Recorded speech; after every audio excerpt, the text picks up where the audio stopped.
Welcome back to Home Track Hero at Evergreen Speedway on CW11 as we pick up in the middle of the round of 32 of Pro-Am competition, and we've seen a lot of veterans of the sport come on and move on, and a few rookies as well. Yeah, it's been a great mix of drivers, like you mentioned, both new and familiar faces. We're going to keep on working our way down through the competition, though. Again, we're still in our top 32, whittling our way down to the top 16. Let's head down on track and let's see our next pair of drivers. Looks like we have Donnie Stebbins and Zach Farrar lining up to take battle. All right, here they go off the line. Now, Zach Farrar missing a couple body panels, but no doubt he's going to be an aggressive, fast charger here, as there he is dumping smoke on the bank. Donnie Stebbins, though, hanging strong as they come across. Coming into the infield here, filling that outside zone, but Donnie Stebbins finding his way through the smoke. Zach Farrar hitting a lot of angle and scrubbing speed as they come around that second light pole in the smoke, not getting lost. Strong finish as both these two wrap things out and head back to the start line. Great first run. On the second half, Zach Farrar, a lot of gap between him and Donnie Stebbins going into the corner. Zach Farrar, a very, very aggressive driver as you see him close that gap a lot heading into the infield. Really quickly, yeah, closing that gap up and putting the aggressive moves on Donnie, trying to hit the drone with a barrel, but couldn't quite as he continues to put the pressure on through the latter half of the track. Throwing down some angle, but staying in drift, not the most fluent of runs, as it's gonna end up being a one more time. So drivers end up resetting as we get back on track. Zach Farrar out front, Donnie Stebbins giving chase. So again, we wiped the board clean. Drivers have reset, and we're coming strong through the infield again. Zach Farrar looking real good. Donnie Stebbins just having a huge gap established. Again, just like grassroots, we want to see the drivers nice and close to each other. They put the rear end right to that wall, lay down the smoke, and finish nice and strong. Donnie Stebbins now is going to be given the lead. Zach Farrar in chase, looking a lot better this time as he puts the pressure on from the start. No falling back this time as Zach Farrar right on the door of Donnie. Look at that. Pressure is on, knocking on his window as they come into that first outside zone, transitioning through around that second light pole. Solid footage here, FPV from Mike Rose, wrapping around that final hairpin. Again, right on the tail end. Gonna go to Earl down on track to see who gets the... All right, guys, we are here with Zach Farrar. He's probably one of my favorite drivers here today. Zach, I know you and your team worked your butts off all week to get you over here. How does it feel, brother? Dude, it feels so good just to drive this dang thing. And it's good to see you, dude. It's really good to see you. Do you have any sponsors you want to shout out that made it happen for you to be here? I know there's a lot of people supporting you. Oh, dude, I have a handful of friends and family that have helped me. I got Shinshoku, been a great help since the start. A+ Quality Tires, J2 Racing, all those guys have made this possible, and I couldn't thank them enough. I know how hard you guys worked to get you out here, and I'm so happy that you're reaping the fruits of your labor, and I'm sure you're going to be going far in this series. Let's hope, as long as my car can hold. Good luck, brother. Thank you. It looked like a very relieved Zach Farrar in victory lane right there. As we move on to the next battle, we got Zach Wingfield and Tori Jelinek taking battle. Now, Tori's going to have to play catch-up here from the start. Zach really drag racing at the beginning, but a low bank line here seems to be giving Tori the opportunity to close up that gap as they come into the infield now. Bit of a correction there on the transition, but Tori looking pretty decent, able to put the pressure on and keep it there as they finish off the latter half of the track, putting it to the wall in a strong finish. Zach Wingfield and Tori Jelinek. Zach also Z-Wings on YouTube. You can find him there. Tori Jelinek, a longtime runner out here at Evergreen. Now Tori out front in that Mustang. Zach's the one who's going to have to play catch up as they put the angle on the bank. And Zach looking good, flickering the lights as they come across the bank, but a bit of a correction there creates another gap between these two. We saw another correction coming through that transition, and Tori just kind of playing smooth and subtle throughout this this battle here. And laying down the throttle, Zach Wingfield. All right, we're here with Tori Jelinek. He just won his first battle against Zach Wingfield. How you feeling, man? Feeling great. J2 Racing Mustang got the first win, so super happy. Awesome. Are there any sponsors that made it happen for you to come out here today, or do you want to shout out? Yeah, absolutely. J2 Racing, More Canine Services, and AccuTab Gaming. 3 guys that helped me out big time, so I appreciate it. Car's looking fast. Best of luck to your future battles, man. Appreciate it. Thanks. Up next, we have Alex Lindsay and a young Jalen Vick running an old Formula Drift car, formerly driven by Von Gittin. Yeah, a former championship car now in the hands of a local driver here. Alex Lindsay, though, this is his second or third year in Pro-Am, while Jalen is making his debut. So we can see the senior styles, the veteran skills here of Alex Lindsay, and that S14, whoa, big correction there as Jalen almost locking it up into the door of Alex. Alex Lindsay, though, laying down a solid lead run in that KAT S14. Solid lead run there. Switching things up, though, given that Ford Mustang the lead spot, as a big gap coming across the 3/8 bank. Let's see if Alex Lindsay can close the gap up at all. Jalen Vick, another local guy out here from Monroe. Yeah, Jalen's been running in some mini stocks. He's going to go around. That's going to essentially hand the win over to Alex Lindsay, as we'll talk to the judges and see what they have to say and throw it down to Earl. But yeah, Jalen, he's been running mini stocks and some of the NASCAR side of things here at the track for a while. Alex, what's going on, bro? Nothing much, just driving. How's the car running? How you feeling? Good, it's running awesome. Just swapped the engine Wednesday night and got it going just this morning, just able to get out here. Did like 2 pulls down the street and then loaded on the trailer, and here we are. I know there's a lot of people supporting you. Any companies you want to shout out that made it possible for you to be out here? Yeah, Voodoo 13, JDM of California. There's so many to list, I just haven't had enough time to get it on the car, so. I know I have a microphone in your face just as right when you got done with your run, so good luck with the rest of your battles, bro. And next to the line is Evan Bogovich and Rudy Hansen. Another pair of drivers I think are new to us this season. Always great to see some new faces, a pair of S13s, and I love the aggressive approach by Rudy Hansen. Just could not stay committed there as he initiated right on the tail end of that black S13 out front. That is Evan Bogovich. But Rudy, wow, all over the place, just wavering, just can't seem to get on that same line. I know he's a very capable driver, been looking solid in practice, but this run here just seems to have gotten the best of him as Evan Bogovich finishing off strong in the first spot there, maybe going off track even. Yeah, I think just a little bit of excitement from the young Rudy Hansen as he takes off to a big jump this time, trying to attack the 3/8 bank and going to come out of drift momentarily and hanging some tires off track as well. So just a few small mistakes from a very excited Rudy Hansen. Yeah, he's compromised his run a lot here with those big mistakes. So, the judges might fall back to the first run, base the majority of their decisions off that, as Evan has had a majority, clean run. But let's check in with Earl.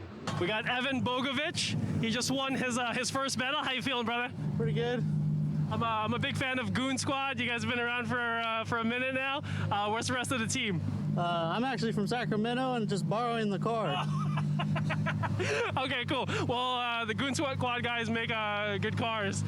Thanks for making it up here. Any sponsors you want to shout out and made it possible for you to come up here? Fortune Auto, Sebelt, HP Tuners, and Kansai Wheels. Cool, man. Best of luck with the rest of your battles, bro. And pulling up next off the line, that is Dan Walter and Jade Bateman. Awesome pairing here. The Mustang going up against the Corolla. Dan Walter in the Mustang. And Bateman in the Corolla, setting the pace. Pink Styles getting through the infield here. Tries to set the bar high. Both drivers kind of struggling in their own sense. A couple corrections from either or I've been seeing, but both drivers seem to be getting through the paces. Getting through the end here. Not sure who has the advantage. So we're going to go on to our second half of the battle. Dan Walter in the Mustang, Jade Bateman. Let's see what they can do as he sets up on the 3/8 bank. Decently high line here, just what the judges want to see, as a Bateman sacrificing his line to close the gap a little bit as they come into the infield here, making their transition. Dan Walter kind of just smooth and steady styles like we see with a lot of the Mustangs. Dan Walter slightly closing up the gap a little bit, but not quite sure who takes the advantage. Go to Earl. All right, we got Dan Walter over here. He just won his first battle. Dan, how you feeling, man? Feeling great. I just threw this thing together. I'm glad it's working. Well, welcome to the game. Anything specific you've done to it to make it out here? New intake, went to port injection, set up E85 better, threw a tune together this morning. Sounds about right. Any sponsors you want to shout out? It looks like you built this thing all by yourself. Yeah, CPR Consumers helps me. They're fixing my credit after I killed it with this thing. And then lastly, it looks like you have a car seat in the back. Your kid goes on rides with you, or? Yeah, my son Paxton, he loves it. He loves it. He was always telling me to do rips and burnouts everywhere. Awesome, great driving, bro. And we'll see you a little bit later. Thank you. Our next battle, Renero Macapinlac, a.k.a. the Mac Attack, going up against Patrick Held, who was also a formerly Pro 2 licensed driver. So we're going to see some aggressive stuff from him, getting set up here behind Mac Attack on the bank, aggressively closing that gap already as you see him putting the pressure on. Renero, though, just kind of holding his own out front, solid lead, actually. Not a lot of angle, not a lot of excitement from his driving style, but a solid lead run out front, and we can see that Patrick Held was definitely able to close that gap a little bit. Now let's see what Pat can do out front. Patrick Held got some new colors on his car this year, going from a black and white livery to a nice bright blue styles and a KAT under the hood, around 600 horsepower, I believe. So strong car here, and a very stylistic driver, as he is just tons of clean air with this driver out front.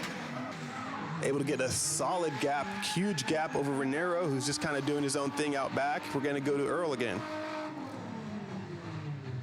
All right, we got Patrick Held over here. Patrick, you just won your first battle. How you feeling, brother? I feel great, man. Car's running great. My team killed it on this thing, and we're having fun out here, man. The car's looking fast. It looks dialed up on the bank. Did you change anything this season, or? Yeah, we switched from AM to a Link ECU, and we went over the engine and dialed in the nitrous, so it's feeling really good. Speaking of Link, I know a lot of the Pro-Am guys are running their stuff now. Great quality EMS. Are there any other sponsors you want to shout out?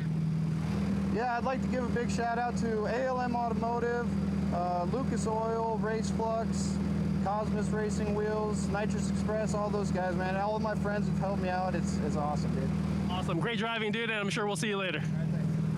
Rolling off the line, we got Eric Welch being chased down by Brad Davis. Brad in a new car this year, as we see the Corvette coming fresh off of grassroots. As a little bit of contact there. The Corvette's able to save it, but wow, what a save right there, Matt. How much does that really throw you off when all of a sudden you get a big boost right there from the car behind you? Man, you've got to be able to adapt on the fly right there. Judges actually decided that Eric Welch was at fault there. He ended up scrubbing speed at the top of the bank, which is why Brad ended up, really just kind of plowing into him. So Eric Welch at fault there. Brad Davis is going to be out front. So let's see what Brad could do given the advantage. So Brad Davis, again, new car as the sun is starting to set here at Evergreen Speedway. Eric Welch getting set up right on the tail end of Brad Davis coming into the infield, making their transition through that outside zone, still hanging tight with him. Eric Welch putting on the pressure as they come around that last clip, and Brad Davis loops it. Huge upset for Brad Davis. So both drivers on their lead run having essentially a 0 score from the judge. So after that contact, they're going to take 5 minutes, and we'll come back to that one more time battle. That'll be coming up right after these two. Battle of the Bros, though. Ben White and Kevin Walsh. Kevin in the S13, the Nissan getting set up behind the IS300, the Lexus of Ben White. Danger Ben, that is, as he finds his way through the infield. Working with a new setup this year. Similar car, but completely different setup in a sense. But looking comfortable all the same. Nice and tight. Both drivers are on that last pole, and decent run. Full pull by Kevin Walsh and Danger Ben White. Now Danger in the chase position. Let's see what he can do. He's going to really need to put the pressure on Kevin to get the advance into top 16. As the pressure is on now. Kevin Walsh, not a lot of angle, just kind of really, subtly working his way through the track. Wondering if he's having some mechanical issues. Definitely seems to be holding back, if anything, but Ben White, it gives him the advantage to put the pressure on, which he is, staying nice and tight and really mimicking that line and style, just what we want to see.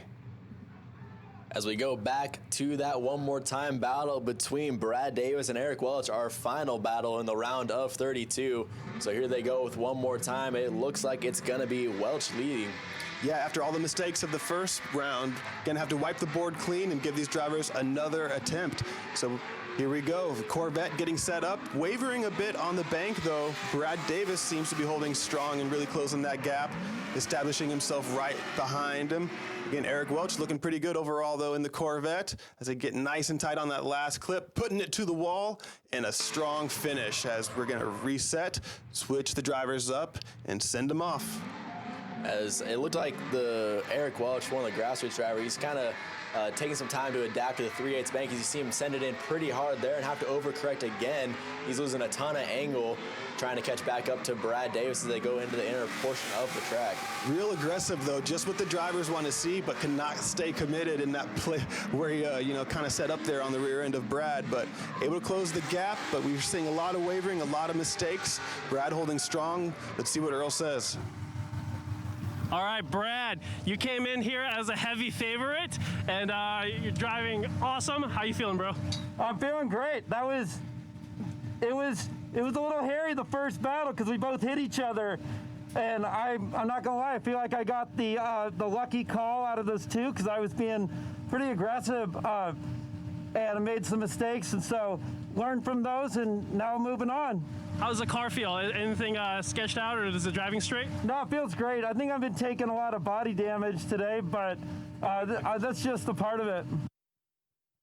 Well, that wraps up our first portion of our competition with our Pro AM, our top 32, and we're going to be moving on to our top 16 now. But man, it's been quite a competition so far. Really looking forward to seeing where things go from here on out. Yeah, and a quick shout out to the sponsor of 425 Motorsports, supplying a lot of the drivers you see here today with a lot of their equipment, helmets, fire suits. So if you're looking to get involved in motorsports, be sure to go check out 425 as we're going to take a quick break and be right back with Home Track Heroes.